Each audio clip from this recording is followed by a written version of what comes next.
semua cowok jadi horny. Waktu menunjukkan ke 11 malam, satu persatu mereka berdatangan. Ada yang berpasangan sambil bergandengan tangan, ada yang datang sendiri yang cuma pingin dapat gebetan. Dengan wajah yang mereka saling menatap, menyapa dengan canda tawa dan saling berpelukan. Awalnya cuma ngobrol doang, duduk dengan tenang, gak ada ciuman, gak ada pelukan.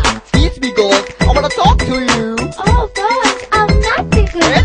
Dia menari-nari, bergoyang ke sana ke sini, menggoda dan mengundang nafsu birahi. Cewek-cewek dugem, cewek-cewek dugem, suka-sukanya keluar malam. Cewek-cewek dugem, cewek-cewek dugem, mau-maunya yang macem-macem. Cewek-cewek dugem, cewek-cewek dugem, suka-sukanya keluar malam. Cewek-cewek dugem, cewek-cewek dugem, bikin Johnny gak bisa diem. Oh my god, dia mulai mendekat menatap, seolah butuh kepuasan yang harus tersalurkan. Tanpa basa-basi aku lawan dengan senang hati, jari-jari mulai beraksi, berapa daerah yang bikin Horny.